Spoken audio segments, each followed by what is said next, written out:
Vajra technique, Bodhisattva's heart. In the era of navigation, cold eyes turn towards the ocean. Modern 18th-line screenwriter Xiao Zheng traveled back to the end of the Ming Dynasty's Wanli era, starting with his first network, first embroidery piece, and first bucket of gold group ID 575098000 keywords of the novel. Daming Yinghua no pop-ups. Download the complete text of Daming Yinghua, and read the latest chapters of Daming Yinghua. Chapter 1. The Young Man Seeking Help. You are listening at novelfull.audio. Chapter 1. The young man seeking help in the late summer and early autumn of the 44th year of the Wanli reign of the Ming Dynasty, on the southern section of the Beijing-Hangzhou Grand Canal, the Sujia Canal. Moonlight falls, making the water town at night no longer as dark as ink. The pond separated by reeds and mud weirs, like many empty eyes without eyes, silently faced the sky like fate. Silence is occasionally broken. With a gentle roar, a 12-year-old boy swam through this vast expanse of water and finally touched the riverbank. He climbed onto the shore, propped himself up with his hands, gritted his teeth, wiped away the foul and dirty river water from his face, took a few breaths, and ran along the riverbank towards the town where houses stood in the distance. At the turn of Suhai, the noisy streets in the daytime have now returned to silence. The young man stood in the center of the cobblestone road, listening attentively to distinguish the sound, repeating his steps, turning past a small temple, and finally seeing the old man wearing moonlight. "Where is the inspection department?" the young man ran up and asked urgently. The old man was first taken aback by the sudden appearance of the figure, and after fixing his gaze on a half-grown boy, he blustered and scolded, "A little devil, how about the box in Soning's nest?" This is a dialect in the Suzhou prefecture area. The old man asked which family in the town the doll was from. The young man's name is Zheng Shouquan. He was not originally from Jiangnan, but after living with his aunt in the nearby Songjiang prefecture for more than half a year, he was able to understand Wu dialect. He spoke and gestured, finally making the old man understand his background and the sudden disaster he encountered today. After listening to this, the old man's face turned serious and he changed his running pace. He led Zheng Shouquan around 2 alleys and pointed to the high-walled house with a torch in the distance, saying, "That's the inspection department of this town." Zheng Shouquan hurriedly thanked him and ran towards the bright spot of the torch. The old man looked at the young man's back, hesitated for a moment, and sighed. "Everyone thinks Jiangnan is good, but when I see the people of Jiangnan complaining, how can I see officials being thieves and thieves being officials? I see them every month. It's so pitiful, so pitiful." The old man hummed the lyrics lightly, and his hunched back quickly disappeared into the endless darkness. An hour ago, when Zheng Shouquan was pushed off the ship by his aunt, she clearly told him that the nearest town was called Qiandan, and there must be a local security inspection department that could seek help. Since following his aunt Zheng Haizhu and heading north from Zhangzhou prefecture in Fujian, Zheng Shouquan has long noticed that his aunt seems to be quite familiar with the Jiangnan area. He thought it was all because his aunt had been literate since childhood and had read through various books in her ancestral home, so he became more and more impressed with his only relative. Today was in danger, and my aunt's guidance during the critical moment was indeed correct. When young Zheng Shouquan rushed into the Qiandan inspection office, Deputy Inspector Chen Aliang and several archers on duty had already played horse tags several times. Junyi, help!" Zheng Shouquan said with a tearful tone. Chen Aliang was gambling on his head when he glanced at the young boy clutching the door frame and impatiently said, "I can't understand the birds chirping from other places." Zheng Shouquan quickly arched his hand and tried to make his accent close to the Wu dialect. "Lord Jun, my aunt and I encountered a lake bandit on our passenger ship outside the reed marshes in the north. The bandit kidnapped my aunt. The leader was very tall and fat, but blind in one eye. Please Lord Jun, help." As soon as he uttered the word save, Chen Aliang let out a gasp and said to the archers under his command, "Do you hear that in this world, it's better to be a bandit than a soldier? Hey, can you be called a daughter? Law next year? Chen Aliang asked, pointing to a skinny young archer. The skinny man shook his head in a sarcastic tone and said, Vice Minister, my lord, the official family owes us a lot of money last year and we haven't paid it yet. I don't have any family background to get married. If you don't have the money to marry, take it, Chen Aliang shook the horse-hanging tag in his hand and turned aside with the words Hu Bao Yi Song Jiang towards his subordinates, teasing him, those who are far away will learn from the heroes of Liangshan, while those who are near will learn from the bandits of Daming. You don't need to spend half a penny, just take away the fresh and tender young girl. A group of archers laughed lewdly and happily. Young Jing Shouquan's anger surged, but he tried hard not to let his emotions get out of control.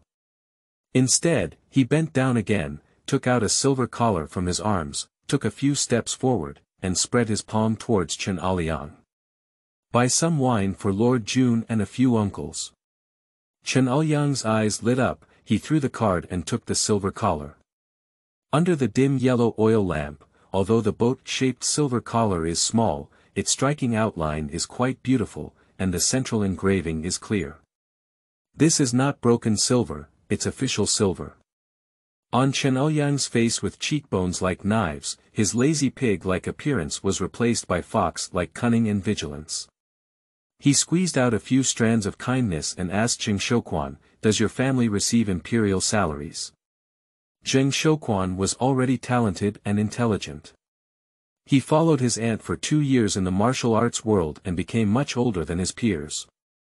He keenly recognized that Chen Aliang's attitude change was not solely due to the management of money itself.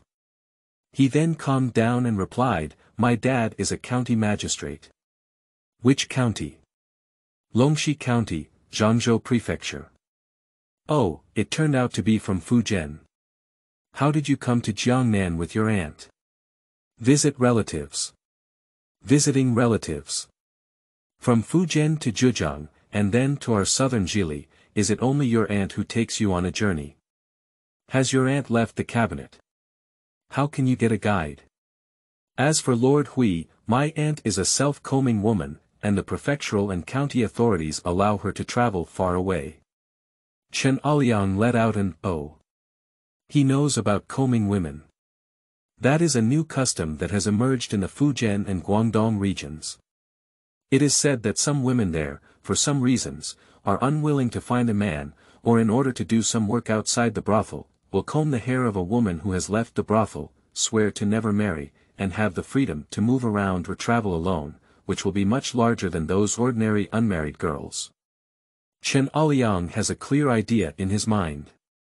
So, the woman who was abducted had no support from her husband's family, and her elder brother was just a petty official from another province. I'm afraid it's an egg. To all readers who are preparing to read this book.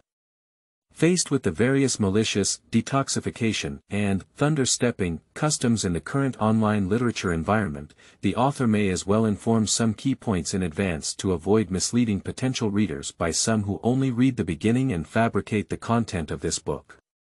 1. There is no CP in this book, there are many good men, but they are all female supporting roles, and the female lead does not have any romantic scenes. 2. This book has a real historical background, but there will be deductive elements. Regarding the accusation of whitewashing Dong Qichang, the author is based on a paper titled K29, Shanghai Local Chronicles, 2019, Issue 4, titled The Truth of the People Copying Dong Huan from Warning Records. The author believes that Dong Qichang is a member of the black and evil forces, so please provide a paper to prove it. Don't tell me that your evidence is just another online novel. 3. The female protagonist of this book is not a servant, concubine, or adulterous concubine. At the beginning, she only signed an employment contract with the Han family, and worked happily without selling herself. In the first volume, when criticizing the author for writing the female protagonist as an undignified slave, you should be reading someone else's novel. 4. This book contains a considerable amount of content related to China's excellent intangible cultural heritage. If you only want to read sweet pet literature, and if it involves history and culture, you will think it's a waste of money. Please do not subscribe. 5. This book will have a large number of plots to resist the Jurchen, later rulers of the Qing dynasty, in Jianzhou, and will truthfully portray the handsome Prince Baylor in idol dramas as a pockmarked face, attracting fans of Qing dynasty idol dramas with caution. 6. This book will recognize and imitate Western cannon technology and heavy rope gun technology, and praise the Japanese ukiyo-e art that inspired Van Gogh. The stones from other mountains can be used to attack jade, and learning from foreign experts can lead to self-improvement. Not to mention that the knowledge of art history itself has nothing to do with traders, let alone the fact that Zheng Zhilong married a Japanese wife and Zheng Qinggong has half Japanese ancestry. Any reader who leaves a message in this book insulting the author's worship of foreign things and the mentality of being a trader will retaliate and report it. This is the third part of the History Empire trilogy that I posted at the starting point. The main ideas of the trilogy of history are: the struggle between feudal lords and imperial power, Tang Dynasty, the party struggle at dawn in modern times, Song Dynasty, and the imperial experiment during the Age of Discovery, Ming Dynasty. End of this chapter. Chapter 2. Passing Generals. You are listening at novelfull.audio. Chapter 2. Passing Generals. Chen Aliang then sucked his teeth and revealed a smile that was even more awkward than crying. He said to the young man, "You just said that the leading lake bandit is a one-eyed dragon. Our inspection department has never heard of such a bandit in this place. Alright, you should sleep in our yamen tonight. In the next few days, our inspection department will go and ask. If we can't find any trace, I will also send a bowman to take you to your family's place." Zheng Shouquan, of course, heard that the official in front of him was perfunctory. He became anxious for a moment and argued with his eyes wide open, "Master Jun, you must send someone now, otherwise my aunt will be humiliated. Grand official, this ingot of ingot can buy several stones of rice." "Oh my," Chen Aliang raised his voice and spoke in a boastful tone, "Brothers, this is not a doll. It's clear that this is a county magistrate who pays us. He only gave us 5 taels of silver, just like driving a donkey to grind the ground. He drives us out in the middle of the night to work hard for his aunt." When the archers were neutral, someone joked at the poor young man in front of them, following the interest of the Shangguan. "Lord Xiaoxian, even if we go now, I'm afraid your aunt has already entered the bridal chamber with the bandit leader. Are you in a hurry to become the eldest nephew of the village?" "Hee, ha." The crowd laughed more and more recklessly. Zheng Shouquan bit his posterior alveolar bone. "According to my aunt's previous advice when she was in a hurry, do not reveal the identity of the young lady unless absolutely necessary. But now it seems that in order for these Qiu Ba to save people, we can only disclose." Zheng Shouquan then raised his voice and said in a loud voice, "Lord Jun, along with my aunt who was robbed by water bandits, there is also the young lady of the Jin gentry family who she serves. My aunt's name is Zheng Haizhu, and that young lady is the eldest daughter of the Han family in Songjiang Prefecture and has been betrothed to the famous Gu family. Although this place is under the jurisdiction of Suzhou Prefecture, Lord Jun should also know that the Jin gentry in Suzhou and Songjiang Prefecture are not equal to each other." Upon hearing these words, Chen Aliang's face changed solidly. He cursed in his heart, "Damn it, you really have a background. Qiu Wanliang, you're killing the embryo. If you don't grab many yellow flower girls in this town, you must go and get involved with the young lady of the Jinshan family." Chen Aliang looked at the time, afraid that the young lady had already been ruined by Qiu Wanliang. "If I were to lead troops to demand someone at this time, I'm sorry that the monthly silver sent by the bandit's nest would be enough. The key is that when Miss Han returns to Songjiang and cries out, the Han and Gu families will come to investigate and punish me.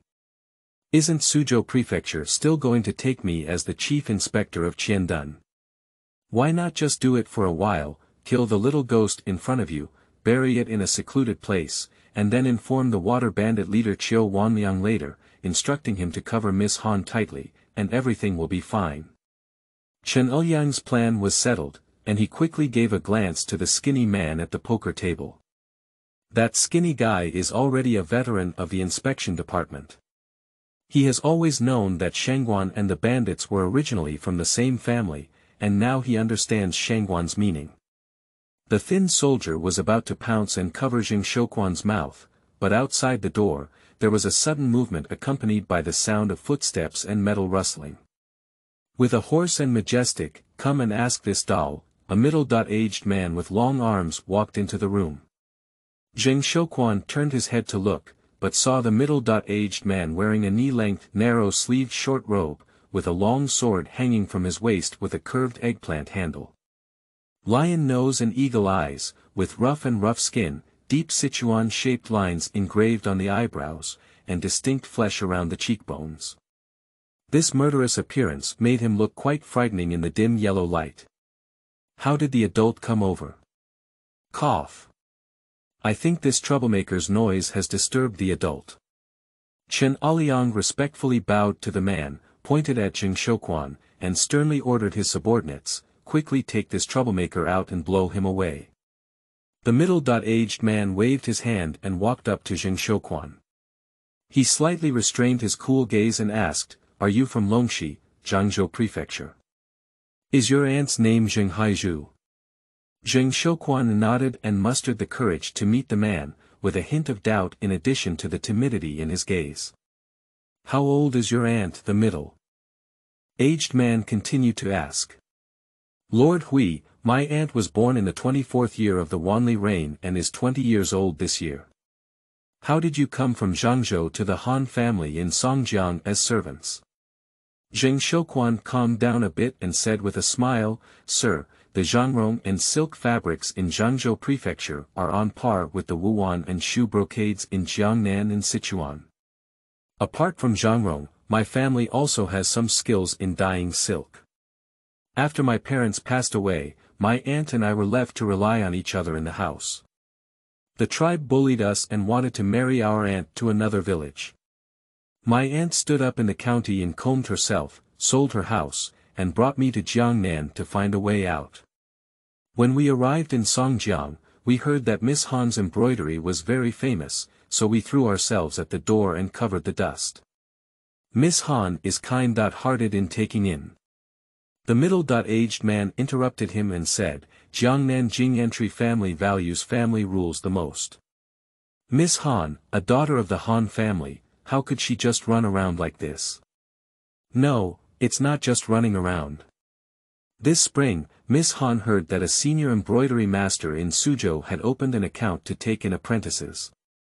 She originally wanted to invite him to Songjiang to learn embroidery skills, but unfortunately, that master was even more difficult to hire than Zhuge Kongming. Miss Han secretly brought my aunt and me to Suzhou Mansion without telling the Han family's master and wife." Jing Shouquan finished answering, lowered his head, and his gaze fell on the middle-aged man's feet. "That is a pair of leather boots, worn out and with scattered holes, but the upper has guard feet.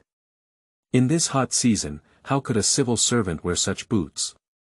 Based on the insights and experience gained from his aunt's adventures, Jing Shouquan guessed that the adult in front of him was a military general. The rough and hoarse voice above my head rang out again. "Okay, I will lead the way and have the inspection department lead a few brothers to the bandits' lair to demand help." When he said this, Jing Shouquan was both pleased and surprised, and Chen Aliang from the inspection department felt even more incredulous. "Did you hear me right? Isn't it true that the further north, the lazier the officers and soldiers are to get maggots? What is this poor general from the northern region who came to eat and drink for free all night from the Ministry of War, meddling in such trivial matters?" The man sneered and stared at Chen Aliang, saying, "What's wrong? I think I'm a passing general who can't handle the bad things in Qiandun town or catch the bad people in Qiandun town." Chen Aliang quickly shook his hands and said in a loud voice, No, I misunderstood you. I'll just take care of you. Let's gather everyone and listen to your instructions." The man simply confronted him and said, "Vice Minister Chen, this doll's father is an old friend whom I made many years ago. I was just in the courtyard when I heard this doll say his aunt's name. Looking closely at this doll's appearance, I should not have made a mistake. After he finished speaking, he slightly bent down and his sharp eagle-like gaze enveloped Xing Shouquan. After a moment, he revealed his chi face and said, "When we parted ways, you had just landed on the ground. Today, when I saw you, you looked really like your father." Xing Shouquan stared at the face in front of him that had never appeared in his memory. He was surprised, puzzled, and grateful, with various thoughts intertwined, causing him to stutter and say, "Many, thank you uncle," before kneeling down to kowtow to the man. The head of the inspection department, Chen Aliang, cursed inwardly, "It's really clever." He immediately began to plan to secretly find a clever subordinate and take a shortcut to report to the head of the Qiu family. End of this chapter. Chapter 3. Second Master. You are listening at novelfull.audio.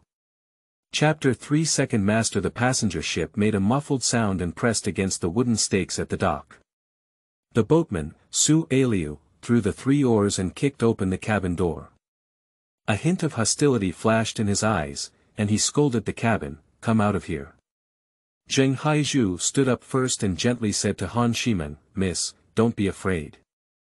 In the darkness, she could feel Han Shimen, who was relatively calm after encountering the robbers at dusk, and her breath became noticeably more urgent. But this wealthy family heiress from Songjiang Prefecture still worked hard to stabilize her slightly trembling body, gave Zheng Haizhu a gentle got up and followed her, and walked out of the cabin. My eyes suddenly brightened up. It is a sizable shipyard, with torches shining brightly in dozens of boats of all sizes moored. On the shore and on the boats, there are men with bare upper bodies and rolled-up pants, either tidying up cables or carrying goods. After adjusting to the light in her eyes, Zheng Haizhu saw clearly the bodies of the ship's captain and his wife lying on one side of the ship's side. In this world's Jiangnan water town, sailboats and sculls are more convenient means of transportation than carriages. Starting from the Changmen Gate in Suzhou, after a boat trip of over 100 miles, you can reach the dock of Songjiang Prefecture. People usually travel by boat if the distance is slightly longer. More than half a month ago, Miss Han Shimen was eager to learn. Coincidentally, her newly acquired Zheng's aunt and nephew held a commercial document called Jiayin Shu.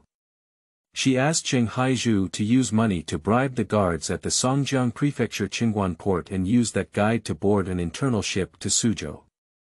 On their return journey, the master and servants, thinking to avoid any members of the Songjiang Prefecture identifying Han Shimen among their fellow sailors, abandoned the large boats with imposing structures and numerous passengers and instead boarded a paddled, sheep-headed boat, operated only by the couple. Unexpectedly, driving towards the waters near Qiandun town at dusk today, I encountered a water bandit. This small boat without a young boatman, as its name suggests, truly became a slaughtered lamb. At this moment, Su Aliu saw 2 delicate young women, their wrists bound by hemp rope, trembling as they walked up the narrow deck.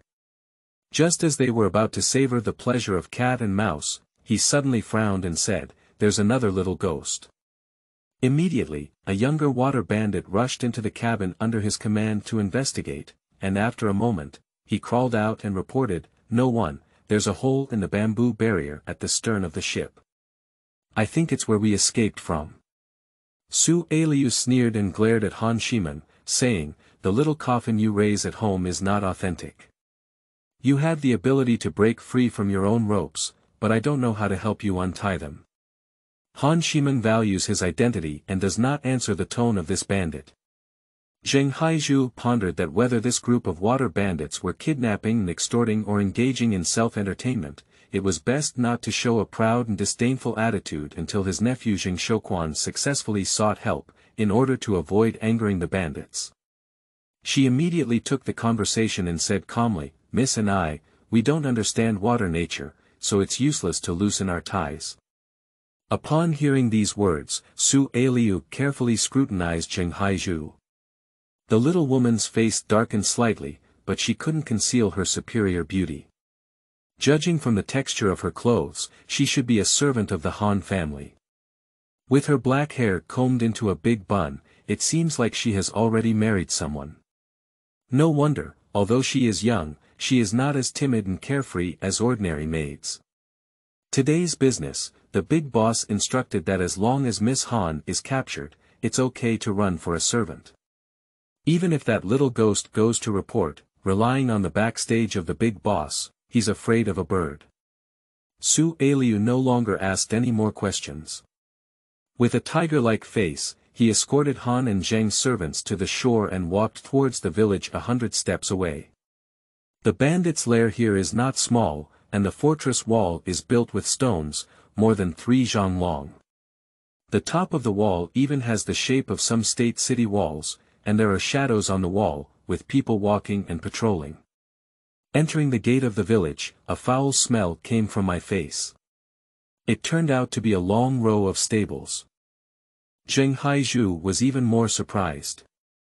Since crossing the border 2 years ago until the late Ming Dynasty, whether in the hometown of Zhangzhou, which was favored by the heavens, or in the prefectures where we traveled northward, if it weren't for the garrison, the stables near ordinary government offices would not have such a scale. She was pondering what kind of bandits had happened in the Sujia Lake area during the late Ming Dynasty when suddenly she slipped and lost her center of gravity, falling to the ground.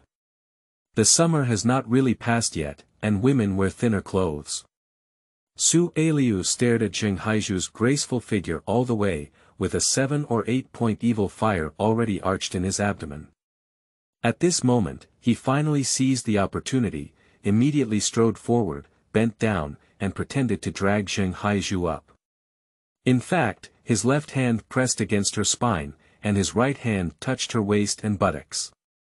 Zheng Haizhu felt a wave of nausea and was about to struggle to shake off her salty hands when she suddenly felt a slight sensation on her back.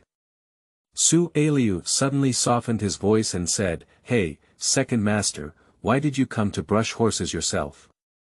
A tall but not very robust man, holding a broom brush in one hand and clasping Su Aliu's shoulder in the other. It was him who, like an eagle catching a rabbit, lifted Su Aliu off Zheng Haizhu's back. Zheng Haizhu struggled to get up, stood firmly, and looked at the man who was called the second in charge by Su Aliu with 4 eyes in front of him. The resin lamp in front of the stable was blazing with flames, reflecting the man's facial features and eyes clearly. At the moment of eye contact, Zheng Haizhu was taken aback. She comes from the world 400 years later. In that world, she always looked at men equally, whether it was her superiors, clients, or peers, thus accumulating more material about men's gaze than the various women in this world who often look down at their shoe tips. The second in charge in front of me has a circle of beard and stubble that is even denser than Su Aliu's. There is also a deep scar from the temples to the nostrils. But the gaze in his eyes was indistinguishable from the fierce, cunning, or lewd gaze of the bandits, and completely different from the aloofness of the Ming Dynasty officials and gentry, as well as the ignorance of the common people that Zheng Haizhu was already familiar with. He had a strong sense of heroism and kindness in his eyes, and this radiance intertwined with firmness and compassion was infused with a hint of cunning, making his eyes particularly bright and captivating. Han Shimen, beside Zheng Haizhu, temporarily replaced the fear that lingered around her as she looked at the man from the side. I didn't expect a bandit leader, ignoring that scar, to have even more handsome and imposing facial features and demeanor than Lingzi Xiao Zheng, who specializes in playing brave generals in Songjiang Prefecture. At this moment, Su Aliu begged for mercy and said, "Second in charge, let go. Aliu's bones are about to break." The man spoke to Su Aliu in a frosty tone and said, "You, a man, are you ashamed to bully a weak woman?" Su Aliu made a shameless and amusing hee-hee sound and joked, as the second leader said, "Aren't brothers in this industry just for money and women? Even the official lady can sleep whenever she wants. Besides, Aliu, I'm touching this maid, not the lady the grand leader wants." Upon hearing this, the second-in-command remained silent for a few moments before suddenly pulling out the whip from his waist at lightning speed and slapping it on Su Aliu's leg with a swoop. Su Aliu suffered an unprepared excruciating pain, let out a scream, folded his knee forward, and threw himself onto the ground. The second-in-command raised his voice and said, "I don't know if these little girls are maids. I can only see that you, surnamed Su, have treated yourself as the master. The rice seedlings, referring to the kidnapped person, brought by the big-in-command, whether they are the master or the servant, are you also worthy of them?" After speaking, another whip hit Su Aliu's back. This whip is held high and blows even harder. But Su Aliu, on the other hand, was awakened by the excruciating pain. With a bite in his jawbone, he stood up and angrily cursed, "Niu Qingzhong, I'm your mother." He then rushed over to fight against the second in charge. The water bandits of all sizes who passed by or fed horses immediately gathered around, making a fuss and coming to fight. "Stop fucking me." Amidst the chaos, the lean man stopped outside the crowd and let out a loud roar. Everyone looked distracted and saw that the leader Qiu Wanliang had arrived. They quickly cleared the slate road in unison. Group ID 57509800, end of this chapter. Chapter 4. Difficulty in Distinguishing Bandit Jade. You are listening at novelfull.audio. Chapter 4. Difficulty in Distinguishing Bandit Jade. Su A661 limped over and said with hatred, "Big brother, this outsider surnamed Niu is bullying your brother." Qiu Wanliang ignored him and spoke calmly to the crowd, saying, "Let's all disperse. Let's wait in our nest. I have a new woman today, and I will ask the stove to bring wine to our brothers. Let's take a few bites and have a good sleep."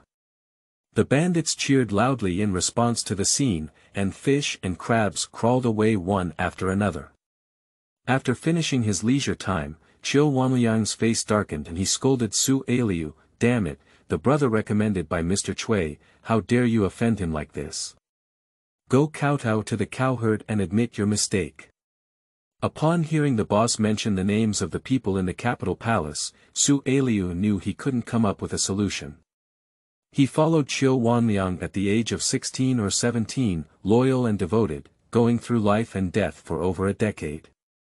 Now, as he watched the battle escalate, he naturally expected his elder brother to give him a good promotion.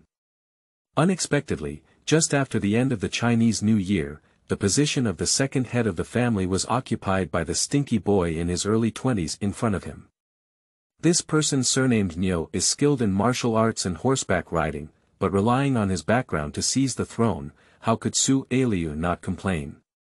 Today, she inexplicably became a female Yangzi who should have indulged herself and was publicly scolded and humiliated by him.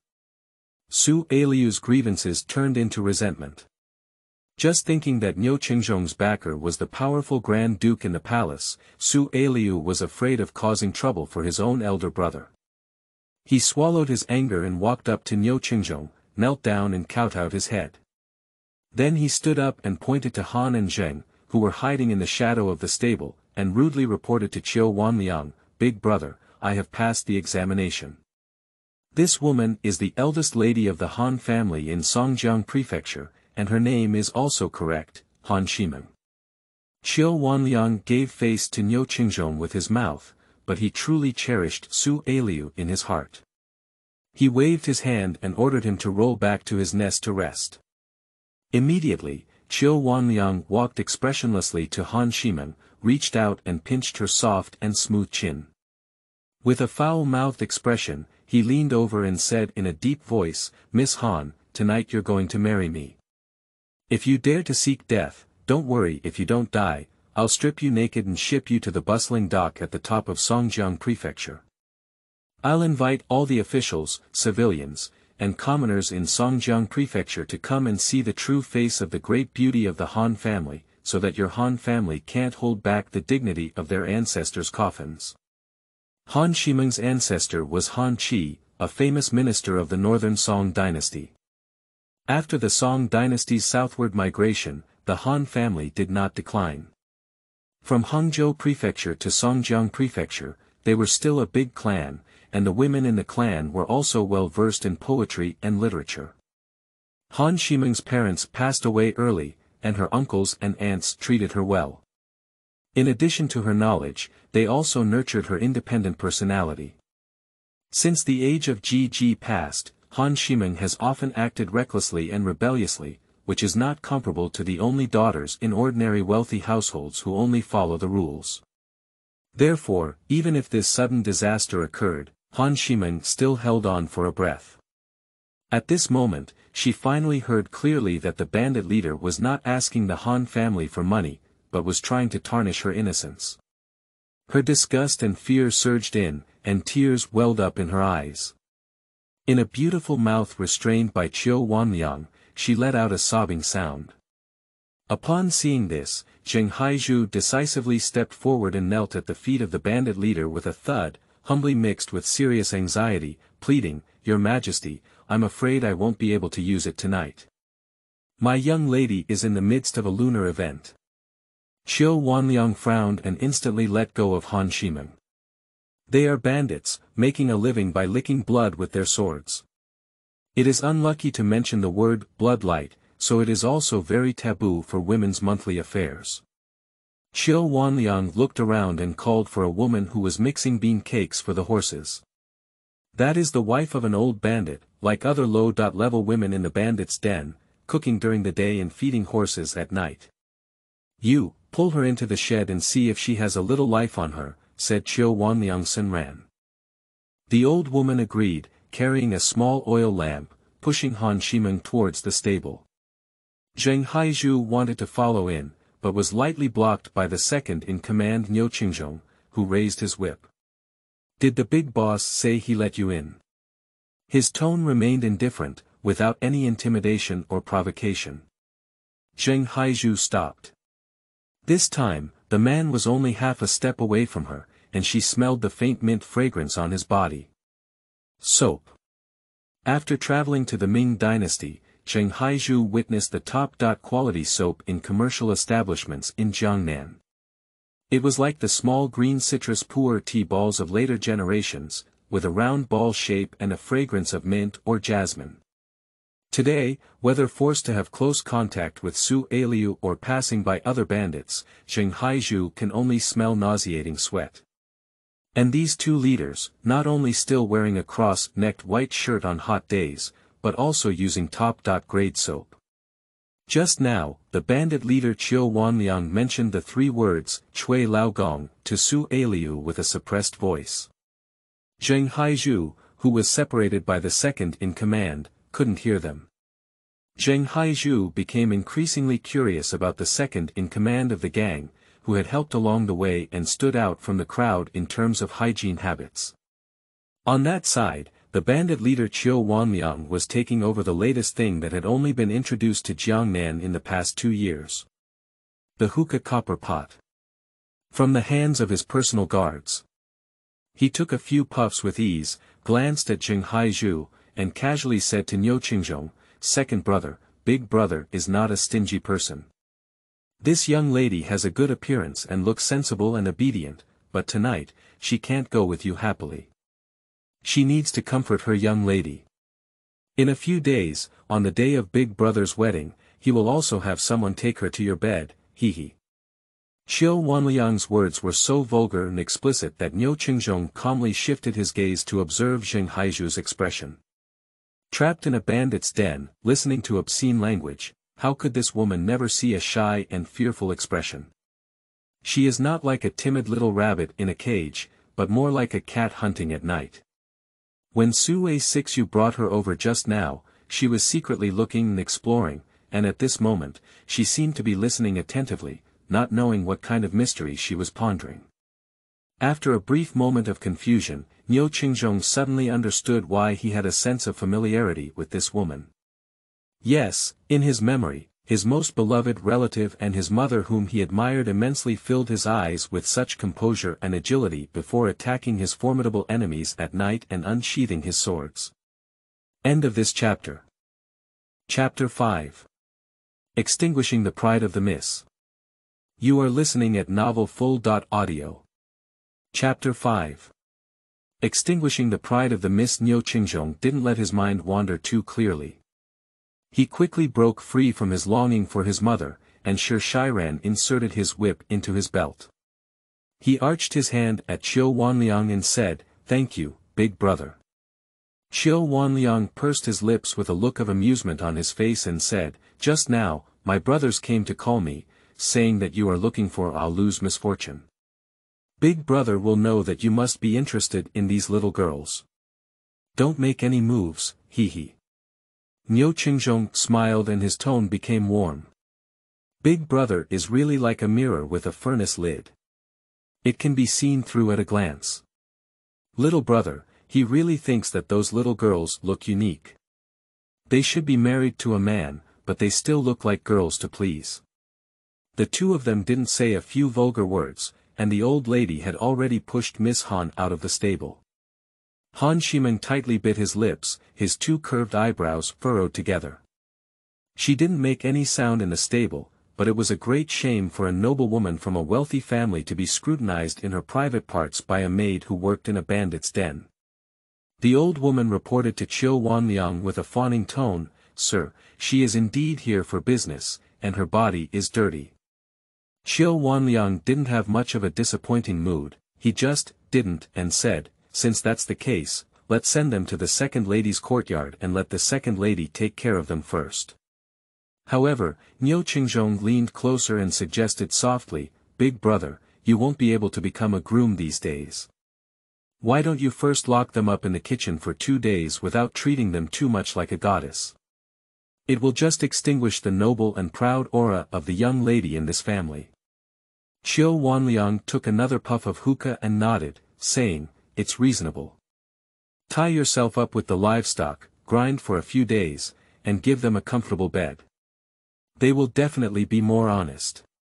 Suddenly remembering something, he frowned and said, "Hey, isn't there still a jincher locked up there?" Niu Qingzhong didn't take it seriously and said, "I'll hand it over for silver tomorrow. A bookworm wearing iron handcuffs is not as capable as those pigs." Qiu Wanliang laughed heartily at what he said and said awkwardly, "That's right. I can't stand these nonsense scholars and ladies from big families. They are full of benevolence, righteousness, morality, and men and women, and have never thought about anything dirty behind their backs. All right, let's just stay overnight in circles as you say. They are no different from pigs and dogs, what a dignified appearance." Upon hearing these words, Niu Qingzhong's gaze flickered with a strange color. He walked up to his mother-in-law and ordered, "Take them to the barn and keep it closed. Speak with the brothers who are guarding you, and these 2 little girls are to be kept indoors by the big brother and me. They are not allowed to touch or move without proper rules. Be diligent in providing food and pouring toilets, and don't blow the midnight oil." Blowing flowers at night is a dialect in the Suzhou prefecture area, meaning to act foolishly. Zheng Haizhu lived in the Wu dialect area in modern times, so her soul pierced through the late Ming dynasty.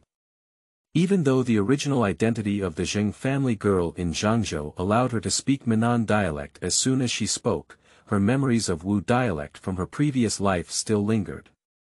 She stayed at the Han family in Songjiang prefecture for half a year, and quickly picked up dialects in the Su Song area.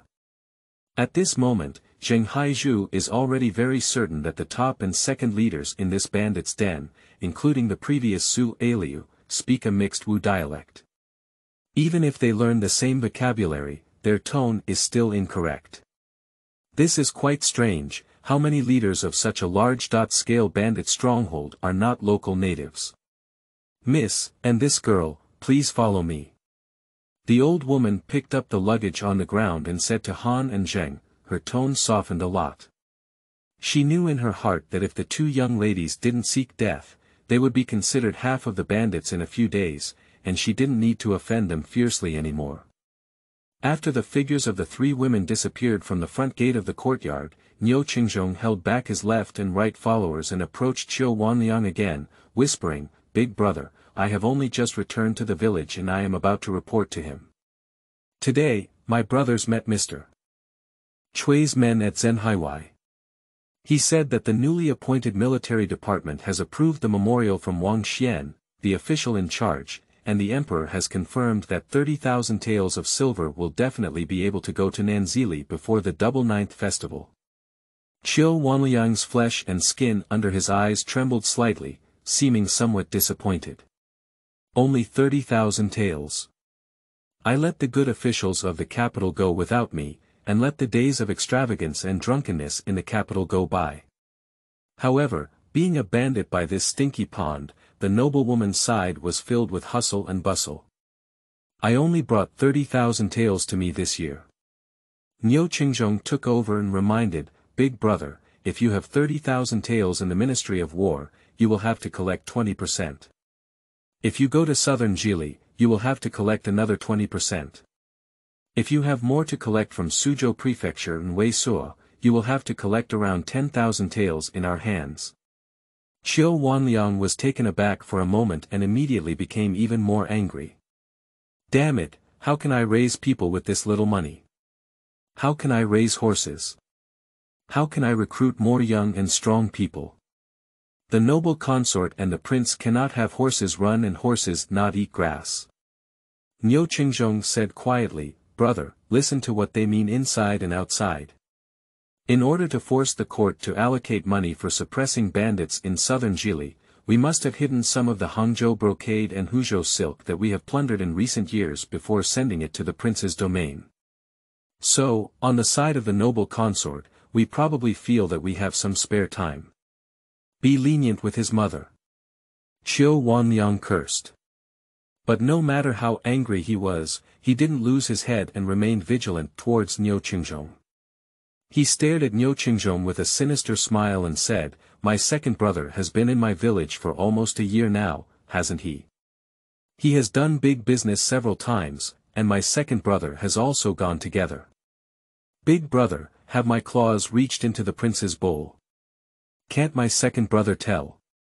Niu Qingzhong met Qiu Wanliang's gaze and sighed helplessly, saying, I've told Mr. Chui's people, Big brother, how could you be like those scoundrels from the Ministry of War, pulling hair out of a wild goose? Every time we rob, how much is it that the southern Jili also reports to the capital? How could Mr. Chui not inquire about the amount? Just check with the goods received from the prince and know that we have no private secrets.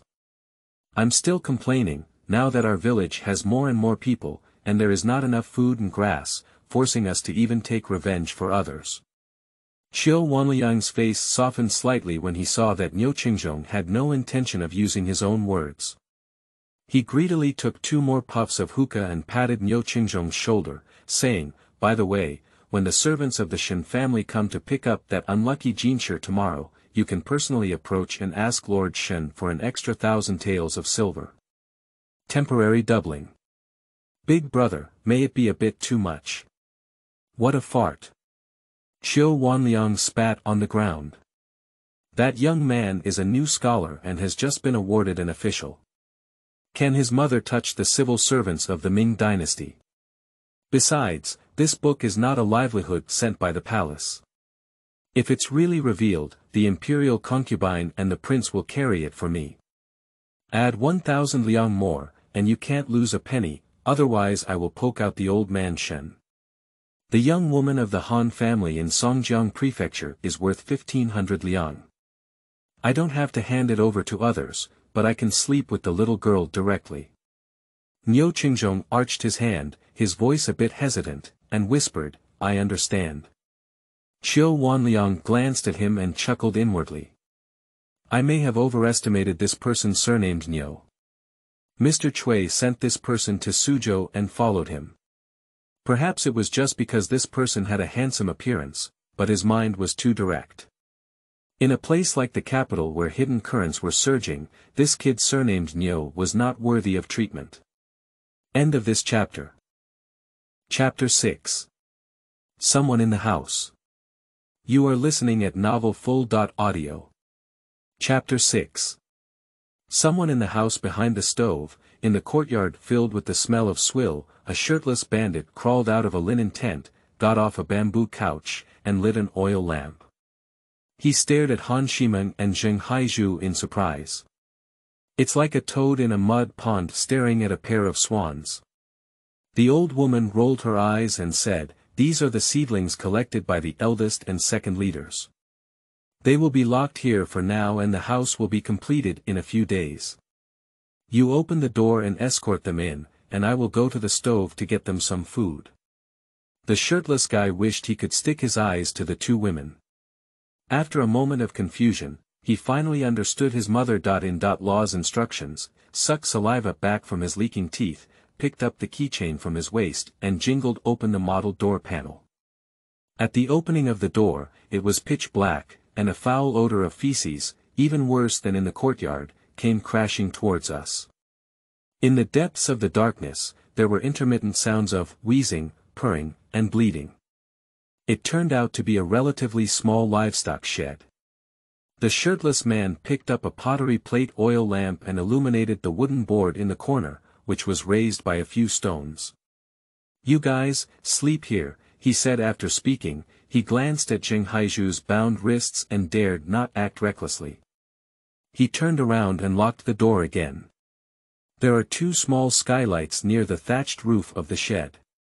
The faint light of the starry night leaked into the shed, better than nothing, helping Zheng Haizhu's eyes adapt to the darkness. She tried her best to stretch her wrist a bit to increase her mobility, then squatted down to untie the straps of her bag, shook out 3 or 4 pieces of luo from inside, knelt on the dirty wooden board, and struggled to spread them out. Han Shimeng looked weakly at her. 2 hours ago, on the ship, Zheng Shouquan used his hidden scissors to cut his own rope. Without hesitation, Zheng Haizhu ordered this little nephew to jump into the water and escape to report to the authorities, while he stayed behind. Han Shimeng has been taking in this pair of Fujian aunts and nephews who came with their skills for almost half a year. During the Dragon Boat Festival, she was pushed into the water by someone on the bridge. Zheng Haizhu jumped down with extreme agility to save her from landing, so she knew that Zheng Haizhu has a good water nature. But Han Shimeng is a dry duck. Today, Zheng Haizhu did not leave her behind. At that time, Zheng Shouquan crawled out of the bamboo screen at the stern of the boat like a loach and slid into the river. Zheng Haizhu struggled to move her palms and groped for the lunar belt from her bundle. She found 2 dye porcelain bottles, water red and black blue, and poured them in the center of the cloth, firmly saying to Han Shimeng, "I'll put them on for you." It has been proven that this move indeed deceived the bandit leader and bought time to protect Han Shimeng's innocence. At this moment, Han Shimeng just silently looked at the maid who had recently formed a bond but had brought him a sense of security several times. She doesn't intend to raise the question of, "Can Ah Quan call the officers and soldiers from the inspection department you instructed?" As a master, being quiet and strong while waiting in dire straits is also an encouragement for loyal subordinates. Zheng Haizhu spread out her robe and turned to Han Shimeng, saying, "Miss, please settle down and rest first."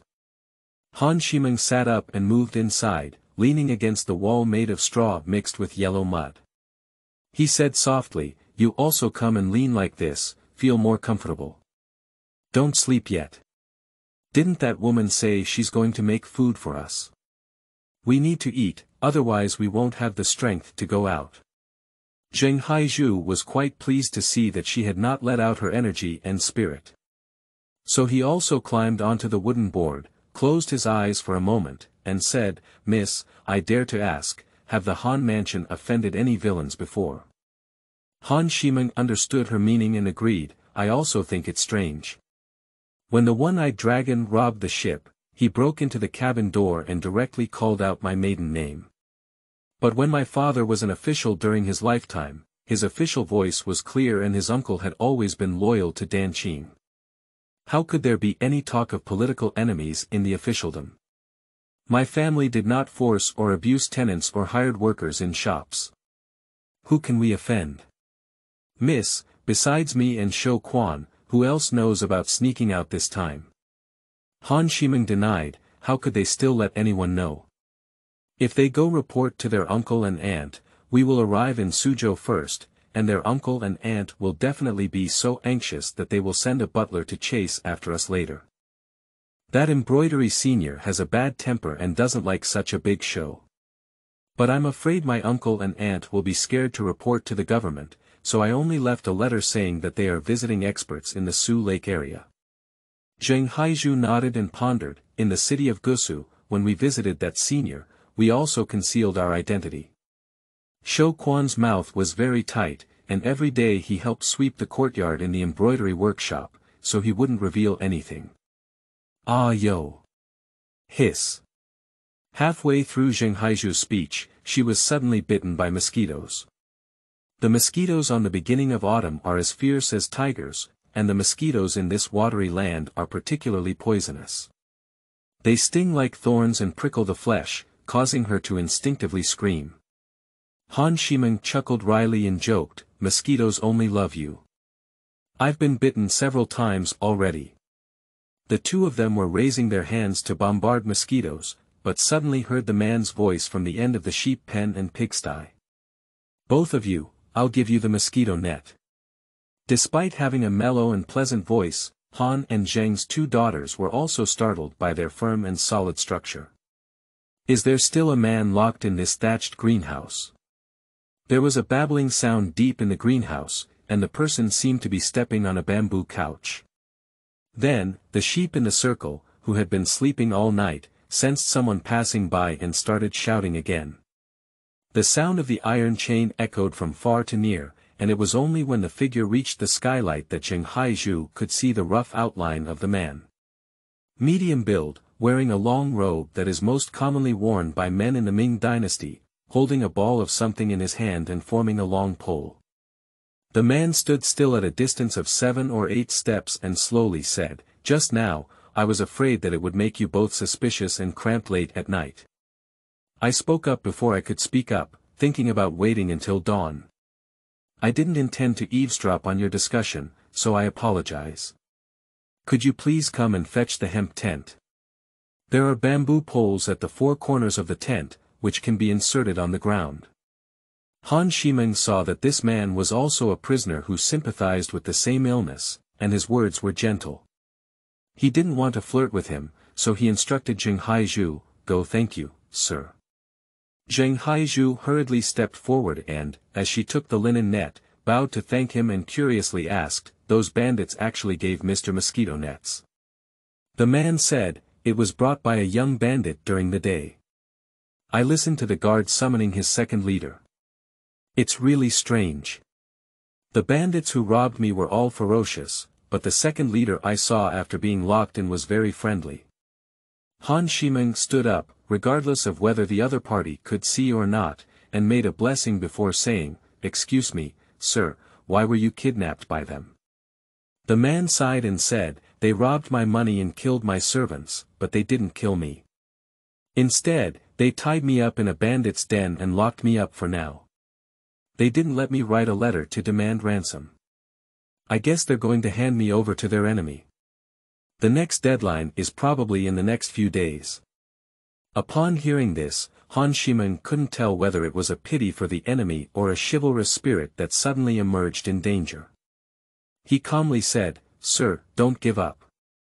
You can act according to the situation or escape from heaven. Even if you encounter an unexpected situation, please tell me your identity at this moment. If you can guess who your enemy is, please let me know. If I and the maid can go out, we can also inform your family and report to your official position." End of this chapter. Chapter 7. Huang Zunsu. You are listening at novelfull.audio. Chapter 7. Huang Zunsu. In the dim light, the man bowed deeply.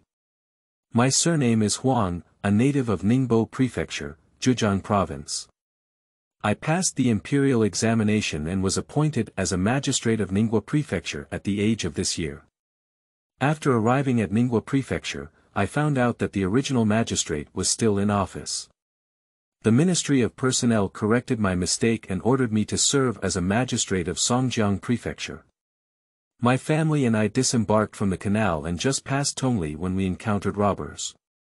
Upon hearing these words, Han Shimeng suddenly sighed. It turned out that this person was going to his hometown Songjiang to take up his post. He, the official of Songjiang, and himself, the people of Songjiang, are now trapped in a bandit's den. The bandits in the Susong area are very rampant. Han Shimeng continued to ask, "Do you have a name for your suspected enemy, sir?" Mr. Huang calmly spoke out the truth. His enemy's name is Shentonghe. This person is also a successful candidate who went to Beijing to take the imperial examination at the age of this year. He spent a lot of money in the capital to buy officials from the Ministry of Rites, and was able to take the examination in the same dormitory as his in-laws Zhao Mingyang. Zhao Mingyang had excellent knowledge and literary talent. After finishing his own article, he wrote it on behalf of Shentonghe and asked him to copy it. Unexpectedly, Shen took the huiyuan. On that day at the Ministry of Rites Gongyuan, some candidates were aware of this matter, but because Shentonghe's father was appointed as the governor of Hunan, the candidates dared not offend the Shen family. Mr. Huang, however, believes that the children of officials openly engaged in fraud, and where did they establish the laws of the Ming Dynasty? How can a person who deceives the world and steals fame become an official? On the day of the release of the list, he used mud to paste Shentonghe's name and requested a thorough investigation by the authorities. The Ministry of Rites conducted a separate re-examination and found that he was indeed just a person with shallow knowledge of literature and ink. Zhao Mingyang confessed, and the court then sent the two to guard the border. After listening, Han Shimeng thought to himself, Mr. Huang, who had already passed the imperial examination in high school, was not affected by the cheating of his fellow candidates, which did not affect his personal pursuit of fame and official positions. However, he was still not afraid of the powerful and wanted to speak up for justice. His temper was very similar to that of his late father. Zheng Haizhu, a passer-by with a mosquito net on one side, can't help but secretly complain. The officials of the Ming Dynasty are indeed becoming more and more peculiar one after another. The Ministry of Personnel mistakenly appointed officials to Jinshi, even the prefectures and counties where they took office. Then, the son of a high-ranking official cheated in the scientific examination, and the high-ranking official was able to find the underworld to take down the whistleblower without saying a word. Whether it's a vegetarian meal or a fearless one, the government is in a mess. No wonder, in less than 30 years, the Ming Dynasty will be ruined. Han Shimeng respectfully asked, "May I ask your name, sir?" The name is dignified and simple, and the characters are truly long. What? Zheng Haizhu was greatly surprised. Fortunately, the darkness concealed her expression. Huang Zunsu. Isn't that the father of Huang Zongxi, a famous philosopher in the late Ming Dynasty, and one of the 7 gentlemen of the Donglin party? If I remember history correctly, he would be arrested and imprisoned for offending the eunuch Wei Zhongxian at the end of the apocalypse 10 years later. He committed suicide in prison and died in his early 40s. In Yuyao, Zhejiang, there is still a tomb of Huang Zunsu hidden in a large plum orchard. At the end of the Wanli reign, he was a Jinshi from Ningbo Prefecture and was initially appointed as the Ningbo pushing officer. His uncommon name and deep voice were not too old or too young. All the information was accurate, and the person in front of him should be Huang Zunsu from history. A year ago, Zheng Haizhu, who had traveled through time, gradually adapted to her identity and began implementing her livelihood plan. Han Shimeng, the founder of Gu Xiu, a famous lady from Songjiang and admired by later generations, was the first historical celebrity she actively found. And Huang Zunsu, who is considered the second celebrity, collided with it. Zheng Haizhu couldn't help but mutter, if Huang Zunsu wouldn't have died from this kidnapping and revenge, what was the reason for his escape? While pondering, the wooden door of the shed was opened, and the previous woman stepped in with food, with a small oil lamp on the tray. The old lady has been delivering food to Huang Zunsu these days, and she was not surprised to see him standing in the greenhouse. Seeing Zheng Haizhu hanging a mosquito net, she immediately felt sour. Young and beautiful girls are really popular. This bookworm is about to go to hell and even flatter beautiful women. The old woman handed the food plate to Zheng Haizhu and turned around to crawl out of this smelly barn. Miss, this is a delicious chicken soup, with the addition of short green feet. The rice looks like it's steamed with new rice, Zheng Haizhu reported lightly. Although she was in danger, Miss Han had just said she wanted to eat well, so why should she make the atmosphere too solemn as a maid? Han Shimeng ordered, give Mr. Huang a bowl. Zheng Haizhu followed suit, and Huang Zunsu did not politely refuse. He took the chicken soup and sat down on the ground, sipping it slowly. Han Shimeng, with a hint of humor, said to Zheng Haizhu, when we were studying art in Suzhou, we visited Sanlang Pavilion and ate red sheep noodles at the farmhouse by the garden. We even thought that the canteen was very dirty with a few flies flying in. Now, we are stuck in a pile of mosquitoes and flies, and there is a pigsty and sheep pen nearby, which we can even eat. Zheng Haizhu was so hungry that her chest pressed against her back, and she ate a few chopsticks of rice before going to pick up her master's words. Miss, when I was browsing through my brother's books in my hometown of Zhangzhou, I came across an anecdote. Huang Tingjian, one of the 4 scholars of the Su family, was exiled to a small state city and lived in a dilapidated house.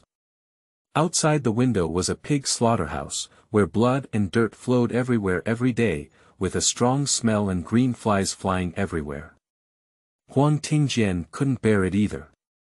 He ate whenever he wanted, slept whenever he wanted, read and wrote poetry, and lived his life as usual on that side. Huang Zunsu, who was drinking chicken soup, couldn't help but be curious about this young woman after listening to Zheng Haizhu's words. At present, women's dignity is the most important. If a young lady has entered a bandit's den, even if she escapes, the world will still look down upon her.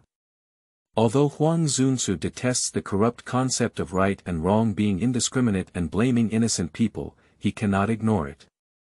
Therefore, he keeps silent and does not ask where the master and servant in front of him are located in the mansion. But just now, he had already noticed from their conversation that the maid was deducing the cause of the danger for the master, unlike the mental power of an ordinary maid. Now, it seems that she truly comes from a scholarly family, and it's strange that she can only remain calm in the face of danger, and can also understand the openness and magnanimity of literati. Since Huang Zunsu had a sense of approval, he followed the allusion mentioned by Zheng Haizhu and said, the girl is right.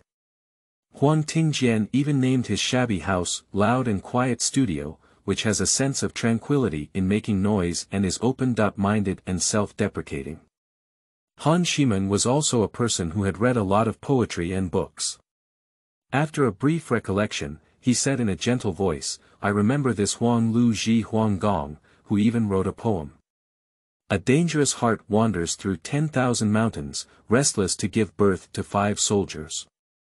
A few incense sticks are hidden, and the spiritual platform is clear in the sky.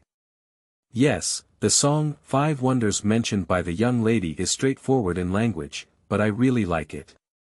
Huang Gong was a master of incense making during the Song Dynasty. Well, he is still a master of calligraphy. I like his steel inscription scroll. If I could embroider it with needles, that would be great. In the shabby room, the 3 prisoners chatted confidently amidst the scent of chicken soup and pig manure, without thinking about their current situation as if they were waiting to be slaughtered like lambs.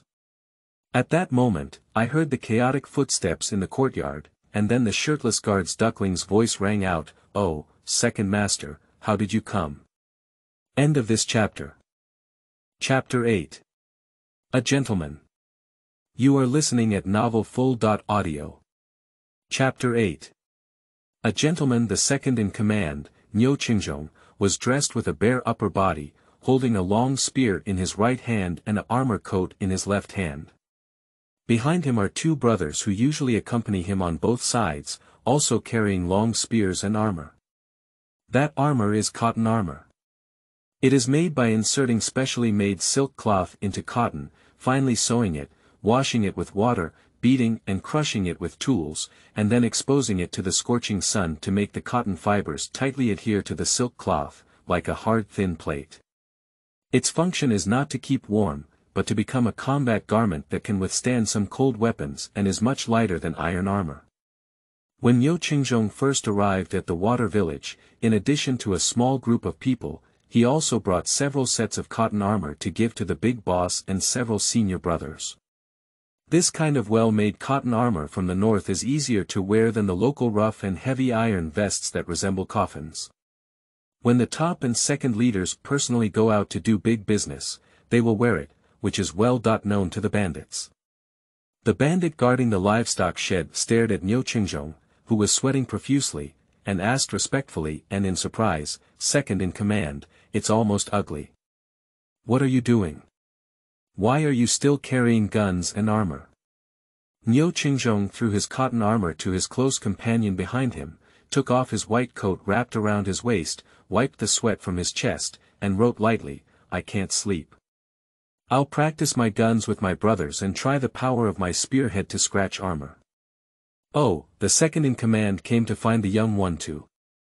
Liu Qingzhong sneered and couldn't help but say, "What's wrong with you, red guy? I'll bring up that little girl inside." "Ah." The guard paused for a moment and said cautiously, "That maid." "Why not? It's not possible."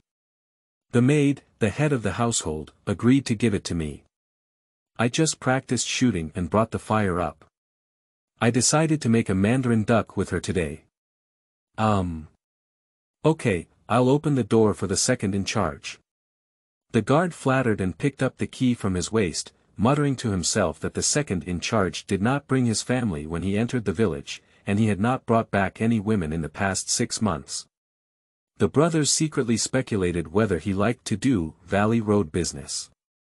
It turned out that meeting a young and agile woman named Yangzi would also be so anxious. The lock clanked and the door was kicked open with less courtesy. Huang Zunsu, who had already stood up, dragged his iron chain and met Liu Qingzhong, who was half a head taller than him. He, like the two women in the room, could hear the vulgar language spoken by Liu Qingzhong in the courtyard. Huang Zunsu lifted his handcuffed wrist and clenched his fists at Liu Qingzhong, saying loudly, "Second in command, you are a noble 7-foot man. Whether you are a scholar or a soldier, you have always been on the right path. It is already unjust to become a bandit, kill people and steal goods. Forcing a good family and weak woman is even more unbearable." "Hee, Mr. Huang, how did you know she didn't want to?" Liu Qingzhong, with a teasing tone, neatly cut off Huang Zunsu's generous words.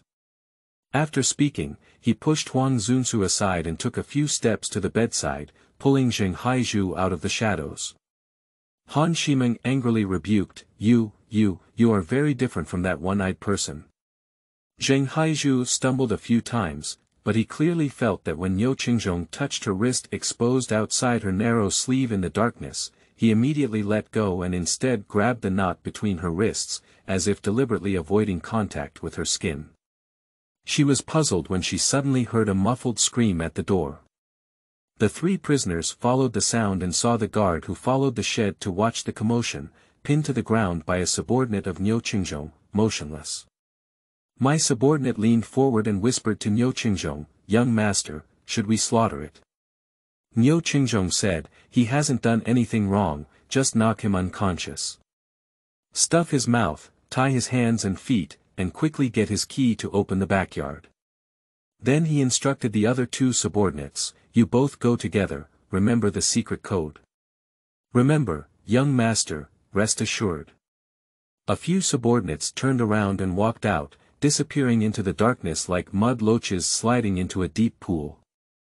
Liu Qingzhong let go of Zheng Haizhu, quickly put on his middle coat and cotton armor, tied his belt, and said to the 3 stunned prisoners in front of him, "Mr. Huang, 2 girls, I was sent by the court to suppress the bandits. Now I'll let go of your hands and feet, you escape on your own, be careful on the way." After speaking, he first reached for 2 small keys from the unconscious guard, opened Huang Zunsu's handcuffs and ankle chains, and pulled out a dagger to cut the rope between Han Shimeng and Zheng Haizhu's wrists. Zheng Haizhu rubbed her wrist and asked Liu Qingzhong succinctly, "Mr. Liu, is the official army coming to attack tonight?" We will hide in this shed and come out after you have eliminated the bandits. Isn't it safer? Niu Qingzhong lowered his head and looked into her eyes, where there were two small oil lamps shining like two stars in the dark sky. He thought, thank you for looking up to me and believing that I can win. Niu Qingzhong tugged at the corner of his mouth and said in a gentle voice, Miss, there is no battle that can be won or lost before it is fought. It would be best if you could leave the land of conflict earlier. Niu Qingzhong turned to Huang Zunsu again and said, by the way, Mr. Huang, have you ever accused a candidate surnamed Shen of cheating in the imperial examination? It was the father of that person, the governor of Hunan, Shen, who ordered Qiu Wanliang to bind you. I respect you for your clear right and wrong. If there is no accident in the bandit crackdown tonight, I am willing to testify for you later. Huang Zunsu arched his hand and bowed deeply in gratitude before asking, General Niu, do you know why these two girls were kidnapped? Niu Qingzhong said, it was Qiu Wanliang who instructed one-eyed Lu to do it. I only have a rough idea that it was also kidnapping for someone to humiliate his innocence. Women are not like men walking around. If someone deliberately harms them, you can be careful of the villains among the people in your hometown. Mr. Huang was supposed to serve as the magistrate of Songjiang. After escorting the two girls back to Songjiang, he happened to secretly investigate for the two girls. Now, you come with me. When he said these words, Zheng Haizhu, who had completely liberated her hands, had already felt what she wanted to take away from the bundle thrown on the bedboard, stuffed it into her arms, and then went to help Han Shimeng. I don't need your help, and I haven't bound my feet. Escaping may not be slower than you, Han Shimeng said calmly, his figure following the two men towards the door. The practice of wrapping the feet of young ladies from the Ming Dynasty was not the cruel fracture style commonly used in the later Qing Dynasty. Instead, it followed the Southern Song Dynasty's practice of first wrapping the front soles tightly and becoming slender, and then fixing the 5 toes upwards, in order to pursue a beautiful appearance when wearing phoenix shoes. In the eyes of Miss Han, who is independent, this slender silhouette is just a facade.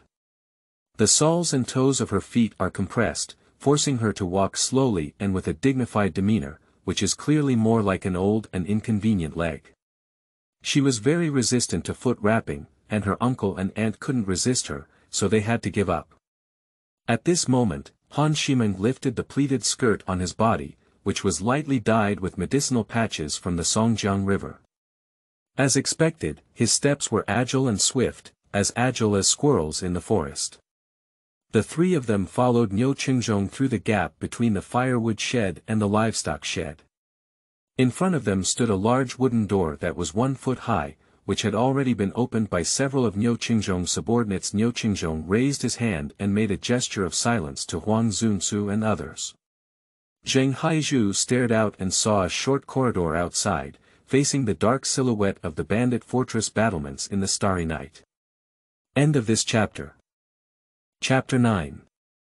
The First Murder After Crossing. You are listening at novelfull.audio. Chapter 9. The First Murder After Crossing. Gugu, Wu. Niu Qingzhong's subordinates imitated the varying lengths of bird songs towards the other end of the corridor. In the gaps between the city walls, the lanterns of the night watchers suddenly flickered, but no strange sound came. The battlements still resemble a giant beast dozing on its stomach. But in a moment, there was a rustling sound on the corridor under the city wall, followed by a few strange frog sounds. Young master, our people have come in. Niu Qingzhong's subordinates couldn't conceal their excitement. Niu Qingzhong let out a deep hum and stepped forward to open the door. Several black shadows quickly approached, and one person rushed to Niu Qingzhong. He knelt down on one knee and solemnly reported, Young lord, there are 50 brothers along the city walls here, and the other 30 brothers are already lying on the other end of the waterway. With a move from the village, the waterway is sealed over there, and we will not let Qiu Wanliang's son escape. Niu Qingzhong helped him up, patted his shoulder, and gestured for him to lead the team to gather in the direction of the firewood shed and livestock shed from the door. Then he said to Huang Zunsu, after the people and horses pass through, I will send someone to accompany you along this road to the bottom of the city battlements.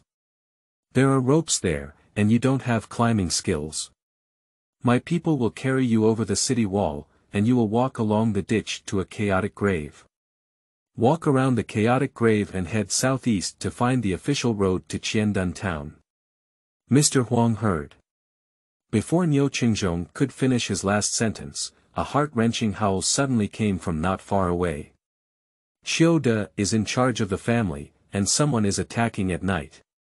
The enemy is on the western battlements. Niu Qingzhong's shoulder shook and he rushed out of the door. On the front city wall, bandits guarding the city battlements on both sides were shouting and gathering around.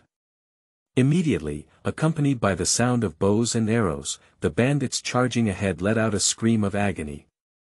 But in the bandit barracks separated by a vegetable field from the corridor, more bandits were awakened, clattering their knives and guns as they crawled out of the room. In an instant, the end of the passageway under the city walls had already formed a patch. Niu Qingzhong turned around and urgently said to Huang Zunsu, this passage is broken. Take the two girls and hide near the stove. I will take people to block Qiu Wanliang. At that time, bandits from all over will surely gather at his house. You may take advantage of the chaos and leave the main entrance. At this moment, Huang Zunsu also changed his style as a scholar, lifted the hem of his long shirt, tied it around his waist, and directly asked Niu Qingzhong, can General Niu give Huang a short blade? Zheng Haizhu confidently leaned forward and said, I want it too. Niu Qingzhong and Huang Zunsu looked at her at the same time, both sighing inwardly. This pair of masters and servants was indeed unusual. The young lady had no signs of weakness, and the maid had a bit of the brave and heroic spirit of a calf. Niu Qingzhong asked his subordinates to give Huang Zunsu a sheep horn curved knife. Mr. Huang, this sword is held horizontally and released flat, cutting the enemy's throat the deepest when defending them. He took out a short blade from his waist, which was not so much a small knife as a chisel, and handed it to Zheng Haizhu, saying, Miss, this knife has only been sharpened 1 inch at the tip, and improper grip is not easy to self-harm. If you are caught by the bandits, just stab him like holding a hairpin. Zheng Haizhu took it and put it in a narrow sleeve pocket, feeling quite comfortable and safe. Before she could utter a word of thank you, Niu Qingzhong picked up his long spear and led the first group of assembled soldiers to charge out of the stove, while succinctly recounting the layout of the village and dispatching troops. The silver gun flickered, and the back disappeared. Zheng Haizhu listened to the pronunciation of Niu Qingzhong's recklessness, barbarians, and barbarians, as well as the unique tone responses of his subordinates, and her thoughts couldn't help but fly. As a descendant of later generations, she is very certain that this Niu general, who claims to be the court's anti-bandit, speaks the language of the Sichuan and Sichuan regions. Huang Zunsu held a machete and approached the previously unconscious bandit guard. After confirming that he was still unconscious, he found the key on the ground and locked the door of the livestock shed. The flames outside were already blazing brightly, and the sound of killing was deafening. The blades of war collided fiercely, and the sharp and piercing sound pierced through the night sky. Faintly, one could hear the cries of women and children, coming from the families of the bandits. The bandit stronghold has around 400 young and strong soldiers, equivalent to the total number of soldiers possessed by the Ming dynasty's capital camp or border army. With a leader of fierce bandits like Qiu Wanliang, how could they be easily defeated? Huang Zunsu blew out the oil lamp, dragged a ladder, and stomped onto the roof of the stove, hiding behind the chimney to observe. Not long after, he climbed down and said to Han Shimeng and Zheng Haizhu, the gate of the village has opened, but no official army has rushed in. Only sporadic bandits and their families are running out. Let's go now. The three of them rushed out quickly, first stunned by the blazing flames and the shadows of knives and swords, and then caught sight of the bandit families who had no weapons in their hands and fled for their lives. The three of them quickly left the shadow of the mud-walled thatched cottage and withdrew in the direction of the women and children's procession. Unexpectedly, just as he ran to the nearest stable, the one-eyed bandit Su Aliu was riding his horse and turning out. Before he could accelerate, he saw Han Shimeng and Zheng Haizhu at a glance. "Did Niu Qingzhong, a bastard, let you out? I'll kill you first." In the firelight, Su Aliu's face was grim, and he raised a shiny throwing knife, cutting down on Han Shimeng's neck from a high position. Huang Zunsu, who had been watching over the two women and had not taken a few steps, was a scholar. At this deadly moment, he was as agile as a primordial spirit. He angrily opened his eyes and rushed up in an instant, raising his arms. With a clanging sound, the belly of the curved knife given by Niu Qingzhong was blocking Su Aliu's throwing blade. Han Shimeng was not so foolish as to freeze in place and ran away like a rabbit. Zheng Haizhu fixed her gaze and saw Huang Zunsu's shoulders trembling and body swaying. It was obvious that she had no fighting skills, but instinctively held the sword with both hands, doubling her grip strength. It was only then that the curved sword did not land under the tremendous impact of the opponent's weapon. Su Aliu felt a little deflated before he realized that the person with the knife was the stinky Jinshi who had been tied up to exchange money. He pulled the reins of the horse, turned the horse's head, and this time targeted Huang Zunsu. Unexpectedly, just as he leaned slightly to the left, before the knife flower could be pulled up, he suddenly felt a piercing pain in his right thigh. Su Aliu hissed miserably. Looking back, it was the maid from the Han family who stumbled back from the neck of the horse, holding a short iron chisel-like blade with the tip covered in blood, leaving only a silver-white section near the handle. "Son of a bitch, these two seedlings have something to do and dare to come up and fight for it. Cyclops, my family has been practicing medicine for generations, and we won't lose sight. I broke the big bloodline connecting your legs and heart. The more you move, the faster you die." Zheng Haizhu confronted the bandits loudly. She just followed the basic knowledge of human body structure and scratched towards the inner side of Su Aliu's front leg, not sure if she really cut off the artery. She only knew that no one could run faster than a horse, and there was no way out in a short period of time. The thought of dying again and crossing over again lingered in her mind, and a fierce aura of letting go emerged from her body. The rabbit still has 3 points of courage, with a fierce momentum that made Zheng Haizhu stab without hesitation. Su Aliu was stunned in pain and anger, and on the other side of his thigh, he was slashed by Huang Zunsu, who was rushing towards him. In a hurry, he changed the throwing knife to his left hand, waving it to protect his lower body, and his right hand touched his right leg. As expected, hot blood gushed out, which was not an ordinary injury. This bandit thought he could easily save the lives of a few seedlings in an instant, but unexpectedly, the ship capsized in the sewer. Su Aliu's mind was momentarily blank until he heard his elder brother Qiu Wanliang's howling on the cobblestone road behind him. "Ah Lu, come pick me up." End of this chapter. Chapter 10. The Young Lord of Revenge. You are listening at novelfull.audio. Chapter 10. The Young Lord of Revenge. Su Aliu is a complete villain, but also a complete loyal servant. He just broke out of the encirclement and came to the stable to snatch horses and meet the bandit leader Qiu Wanliang. At this moment, he disregarded the blood flowing down his legs and ran towards Qiu Wanliang, who was 100 steps away. Behind Qiu Wanliang, 7 or 8 guards who had been with him for many years were setting up their formations, blocking the cobblestone road and fighting fiercely against the soldiers led by Niu Qingzhong. Among those guards, there were also those who wielded long spears and had experienced battles. Their marksmanship did not fall behind Niu Qingzhong in more than 10 rounds. During the escape time that the guards had won for him, Qiu Wanliang ran to Su Ai's 6 horses and flipped over to mount them. Niu Qingzhong's eyes were about to crack, and he let out a loud shout. His silver spear was as fast as lightning and as fast as a whirlwind. With a move of Sanglong swinging its tail, he finally stabbed 3 opponents in a row, piercing a gap in their formation. He stood up with his gun, avoiding the blade of the enemy who was filling the formation. His two sturdy and powerful long legs, like heavy hammers beating drums, kicked on the shoulders of several people and leaped out, using the momentum to pursue Qiu Wanliang with his gun. At the other end of the Slave Avenue, Zheng Haizhu was staring in surprise at Huang Zunsu, holding a small porcelain jar-shaped object and lighting the wire pulled out from the jar mouth on the stable torch. She steadied her mind and shouted in a deep voice to Huang Zunsu and Han Shimeng to step back, then lifted the porcelain jar and boldly gazed at the lead that seemed to be blooming with mini fireworks. Fortunately, the length of the lead wire was crooked, and when the spark approached the porcelain bottle mouth, Su Aliu and Qiu Wanliang's horses had just galloped past. Zheng Haizhu swung her arms round and threw the porcelain jar vigorously towards the front of the horse.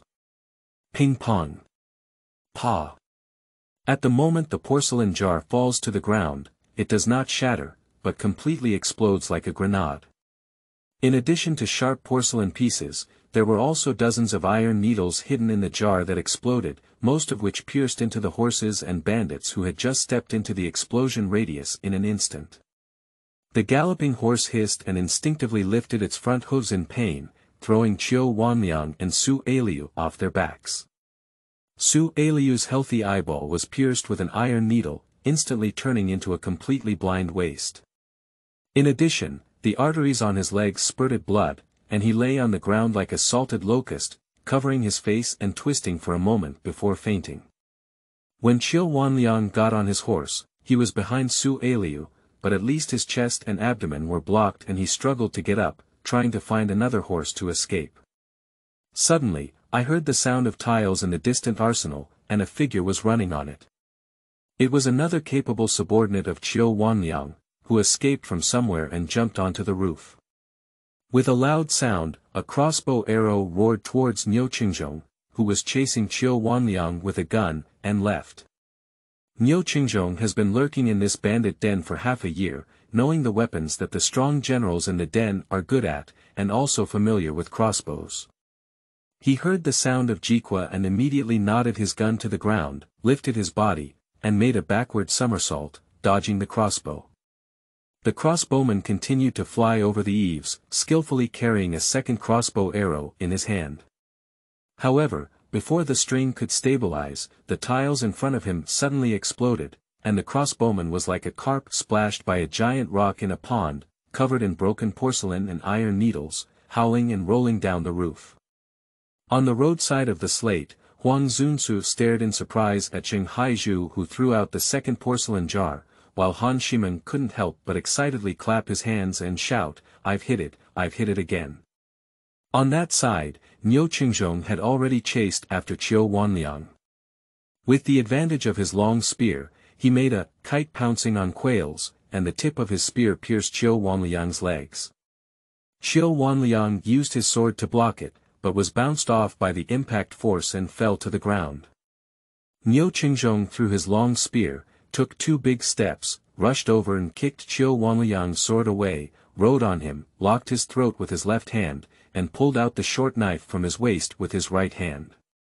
"Qiu Wanliang, do you still remember Ma Xuanfu who died in the imperial prison in the capital?" Imperial prison. Ma. Shi Zhu's pacification envoy Ma Qianqing. Qiu Wanliang's voice was hoarse, and his gaze finally disappeared from the accumulated darkness and ferocity of many years, replaced by fear and anxiety. He stared at the face in front of him. This handsome and upright facial features were not like those of Ma Qianqing, but his gaze. Qiu Wanliang finally realized that no wonder when he first saw Niu Qingzhong, he felt like he had met before. It turned out that his gaze was like that of the Shu general who died in the imperial prison. "You are Ma Qianqing's son." Before Qiu Wanliang could utter the word "Z," Niu Qingzhong had already wielded his sword and cut open his throat. The blood gushing out of his trachea made a popping sound, and Qiu Wanliang's eyes protruded. He opened his mouth wide, trying to breathe and survive like his legs twitching, but eventually fell silent. "Young master. Can young master be injured? Young master." My subordinates have killed all 26 of Qiu Wanliang's legitimate bandits, including Su A66. Except for those who died, what should be done to those who were either injured or surrendered and those who were bound? Please let me know. The generals who fought all night gradually gathered and threw dozens of corpses onto the ground, facing upwards. Niu Qingzhong slowly stood up, took a rosin torch, looked at the faces of the corpses one by one, and then turned to his subordinates, saying, "Bring those who are alive, I have something to say to them." After giving orders, he took a few steps forward and picked up a shiny piece of white porcelain. At this time, it is already past the beginning of the summer and autumn seasons along the southeast coast, and the sky breaks very early. The dawn of the eastern sky may be light, but it is enough to illuminate another pair of eyes full of heroic energy. Niu Qingzhong walked up to Zheng Haizhu holding the porcelain and saw her tightly holding the short blade he had given her for self-defense with his left hand. The short blade was blood-stained, and she was exposed on her wrist outside her narrow sleeves. Even her childish oval face was stained with blood. "This is a porcelain thunder," Zheng Haizhu explained as she looked at the porcelain pieces in Niu Qingzhong's hand. "Oh, I've only seen the thunderbolt. Well, this kind of porcelain thunder was made by Miss and I not long ago, and we didn't expect it to really work." Zheng Haizhu has a clear and pleasant voice. From the lingering confusion in her excitement, and from her slightly trembling figure in the morning breeze before the cool autumn breeze, Niu Qingzhong can be certain that she is not someone who has experienced fierce battles and is familiar with swordsmanship. But she didn't lose. "Miss," the young avenger finally relaxed his lips and gave a faint smile before asking, "I'm not sure if you have a noble name, Mississippi." End of this chapter.